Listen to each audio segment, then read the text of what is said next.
Hi everybody, it's Colin here from Woodthorp International. Well, I've done most of the second board.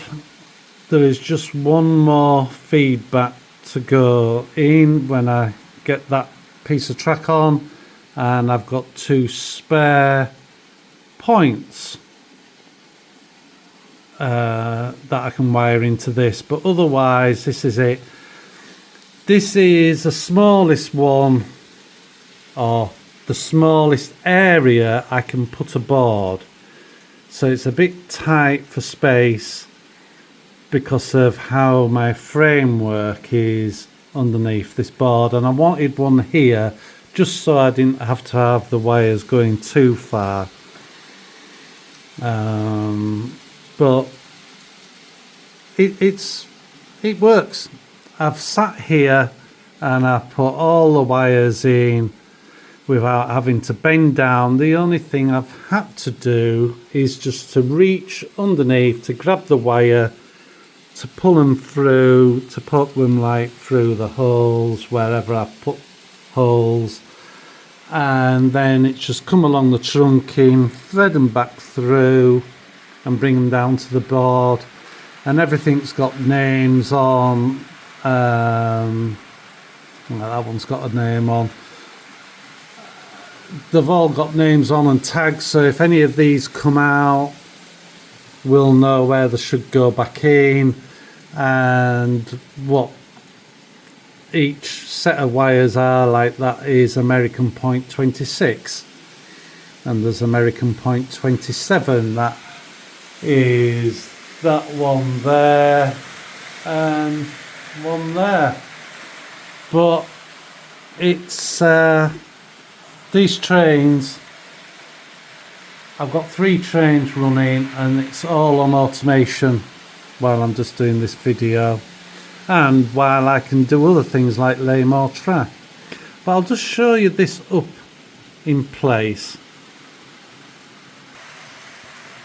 So that's it up in place, and I need a lot of these units, you know, block units, point units, and doing all the wiring underneath would just be a killer. So that has worked out very well, and like I say, I've just sat here, it's great. Now what I'm doing is I'm making districts. America is going to be on one district, Japan will be on another, England, and England may be split into 2 districts, as in there's 4 lines, so I might put 2 lines on one district, 2 on another, or 2 down lines and 2 on an uplying district. America only has 2 lines, and so does Japan. I could divide this up in a loop, outer loop, but unfortunately the more districts, the more cost for more power, boosters to do it. So there is a limit of what I can get.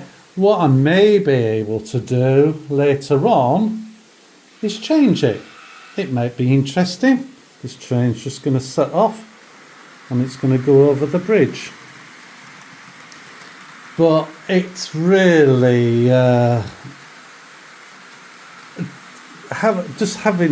learning about iTrains alone is very interesting. And one of the good things about it for me is each block can be any amount of size. There's one there, starts there, goes over the bridge and ends here. Now that one's 3 meters long. This train's coming down here, and it will have to stop because the point's going the wrong way. So when it does stop,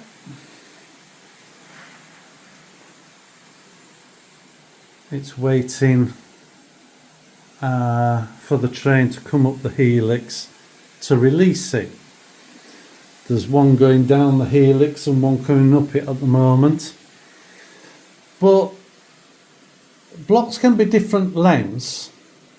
It is always handy to have, if you could have all of your blocks to the longest train, as in that's a locomotive, but all that with the coaches on is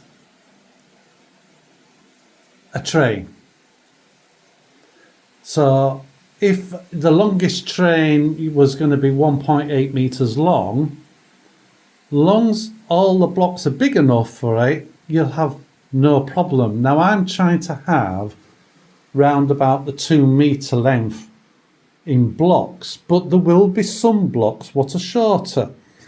Like if I just turn round here, sorry to turn round, from there to there is a block, but it's not 2 meters long, as you can see. But that's how it's got to be sometimes. You do have shorter blocks, but then trains won't stop in them.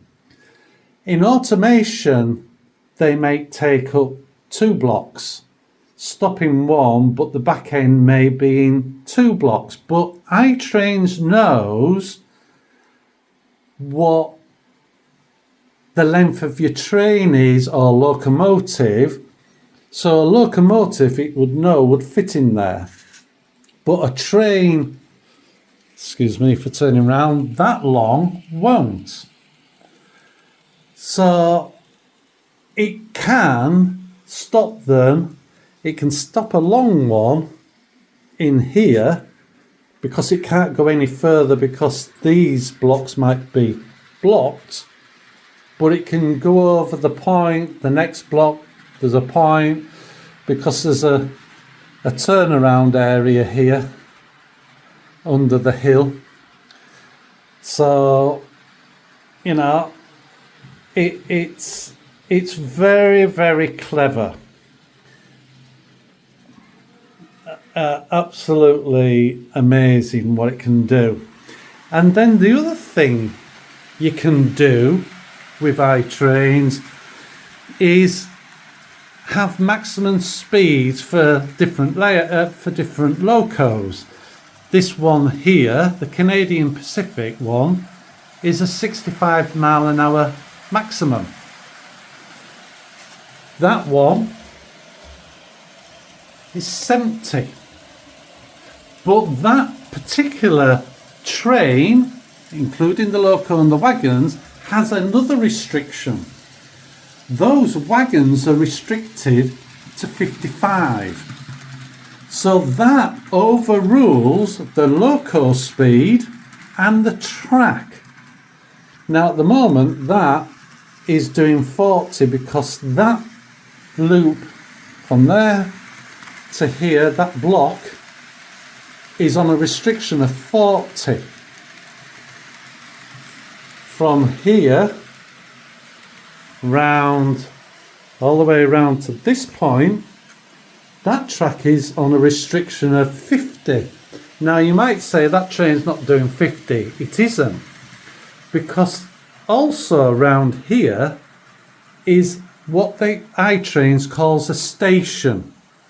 And a station in iTrain term isn't got a platform. It might have platforms in, but it sometimes doesn't. And it means the train stops. Now I've got these to stop at 15 seconds. Now this one behind has stopped because the next block is booked. I haven't stopped it.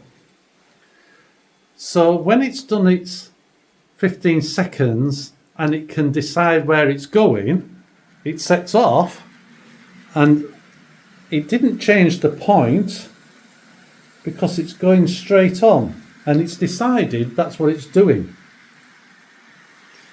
Now this bit of track is on a restriction of 50.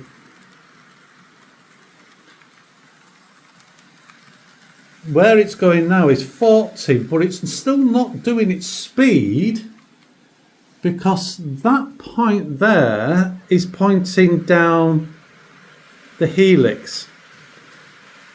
So it's booked. So that train knows it's going to stop. So it's just taking it steady.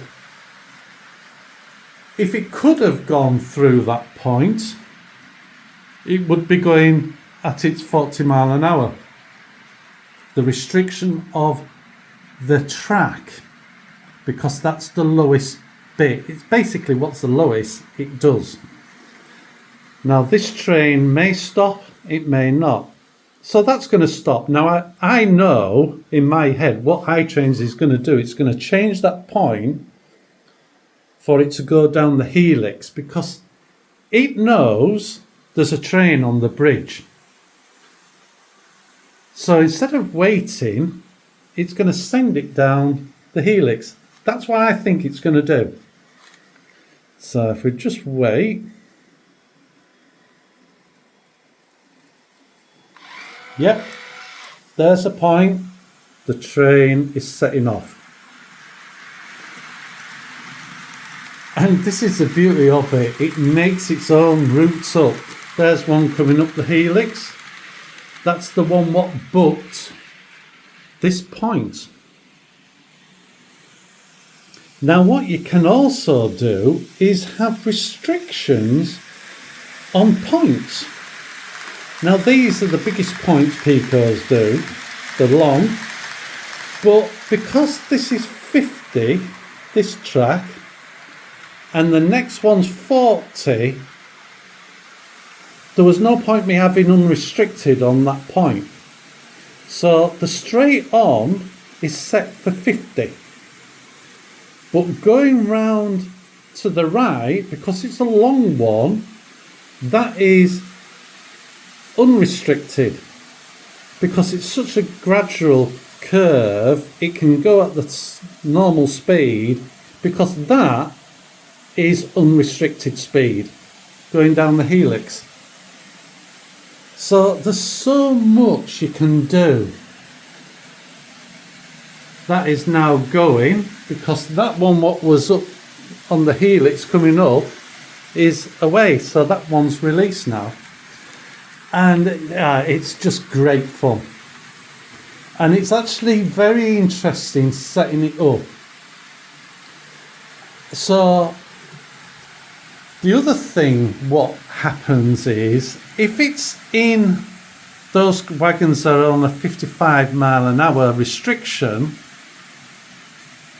if it goes into a zone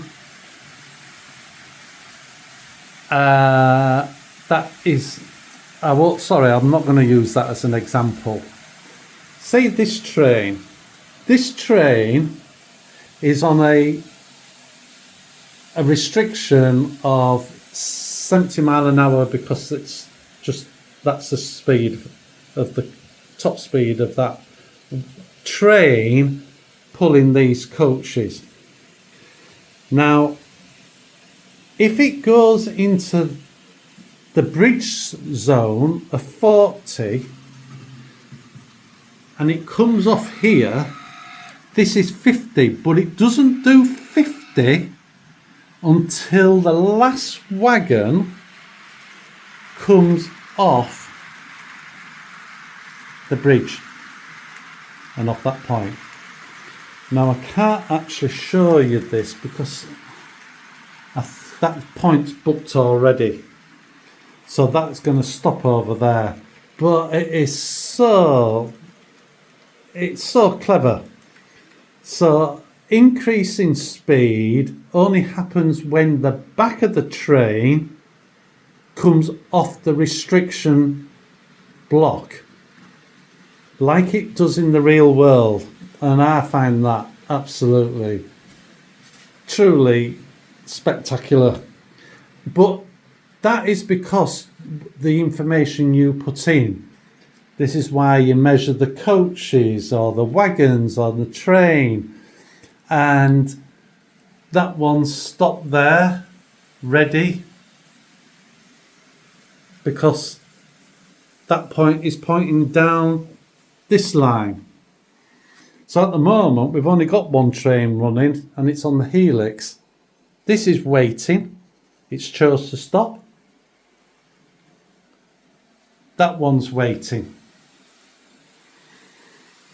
So I'm really taken by it. I'm just so pleased that I went to the exhibition, spoke to James, and this train is now setting off. Sorry to change the subject. Spoke to James from DCC Automation, and he said, for what I'm going to do, you're going to need help. And iTrains will help you, and it does. It's really good. But I'd still like the point that I can drive trains as well. I'm just bringing you over here because I'm just going to pause you. Sorry, I brought you over here because I wanted just to show you that even though I've drawn the plans of America, let me get my mouse up here. There's part of America, and there's the bottom of the helix going into the Japan. This orange bit here is an extra piece I've just put in to represent the bottom down there, the return to go back up the helix, so that then makes it a continuous loop. And it's just, it's even the software is very versatile. And up here, as you can see there, I've broken the track and put a turn on. If I just move that over, and then joined it back on there, just temporary, just to show that back wall. Now that doesn't represent that shape over there, and it doesn't have to. It's just so I can make 3 blocks. You can see there's a train running through because they're going on and off, to get back to the main bit of layout, what is actually laid now and stuck down. And it's just helped me make a loop, and I've put the measurements in of the blocks. There's one block from the start of the orange to that point, and that bit of track has a restriction on because I know it has. I've put it on, and that does, because of it being quite a tight curve, I put a restriction on with that. And at any point while I'm driving trains in automation, if I just take you to here, I haven't got the torch on. It's the lights of the ceiling. But the bridge one, well, it's not lit up at the moment. But if I bring my thing down here, I don't know where. This is the bridge one, but there's not a train on it. But say there's a train there. If I go to properties, I can change the speed of it while the train is on it. And if I put in 70, it would start doing 70 mile an hour top speed if it was allowed to. And that might have other reasons for it not. But at any point, I can change things. And like I say, it's so versatile. See, that's that length of track I was telling you about over the bridge. Now, one thing I have learned, and this is very if I really knew what would benefit, when I built this helix, I've made it so each track is powered from top to bottom, every loop on the same block. Now, the reason for that was because I thought that was the best way of doing it for this layout. Now, in hindsight, I wish I hadn't. And it's only a little wish from a point of running. Because if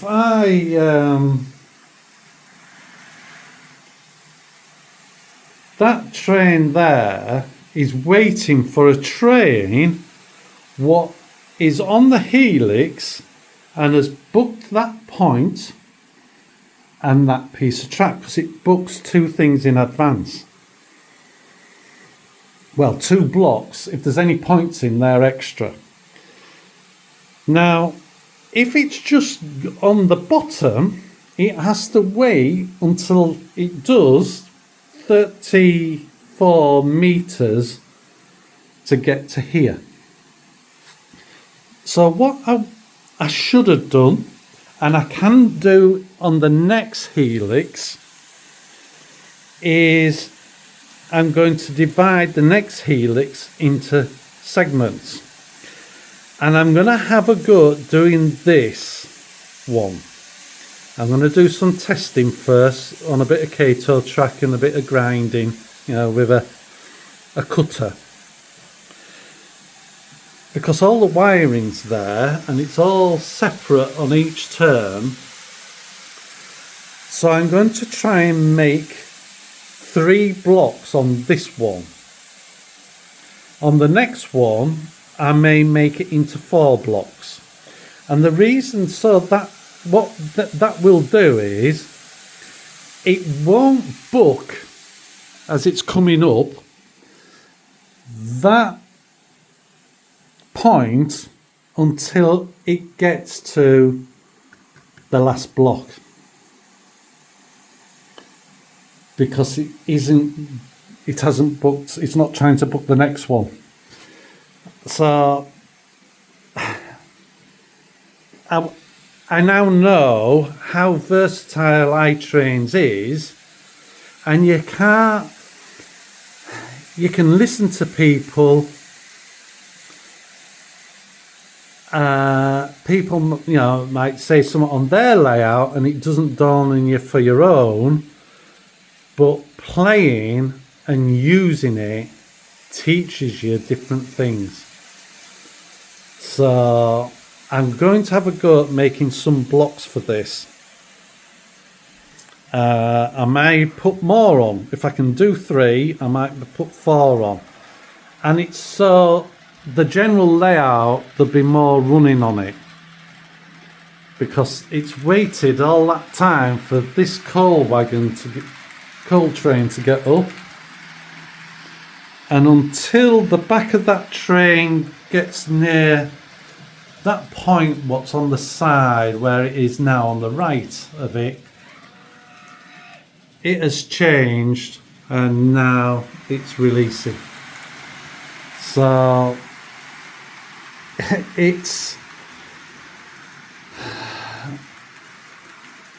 it would have run while it was going up half of the helix. That's what I'm trying to get at, instead of all of the helix.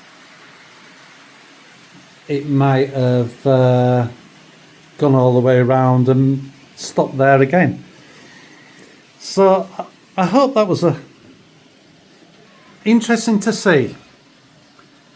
I do recommend it. It's not a takeover of you never controlling trains again. You can still drive the trains yourself. And as you can see, I've stuck a point on top because this is behind a mountain, so I don't need to dig it in. But I've just had to put the track into the insulation a bit. I've just stuck a bit of blue tack on temporary. I'll fill that eventually because I needed it to be behind the frame before coming down, because I don't want wires in front here, because all these will go into the trunking. So thanks very much. Any questions, please ask. I'm getting more knowledgeable about iTrains, and if you do ask something I can't answer, I'll tell you. I do not know everything about it, but it is really interesting. And to the point, just while we're on, one of the things iTrains does is also controls the decoder. As you know, you can set decoders to set off slowly, slow down, break itself, how you set the numbers up. But iTrains does it as well. Now you can mix a bit of both, that the decoder of the train does it and some of iTrains. But for the slowing down and stopping, I'm doing it purely with iTrains. I've turned certain numbers off. And I've got the speeds right at the bottom speed, lowest speed and the top speed. And then when you speed check it, it measures all in between. So that inertia setting off slower was iTrains doing it, not the decoder. Again, that's someone's got the brain to set a software up. It's fantastic, really. But thank you very much, and I'll speak to you in the next video. Bye for now. Bye.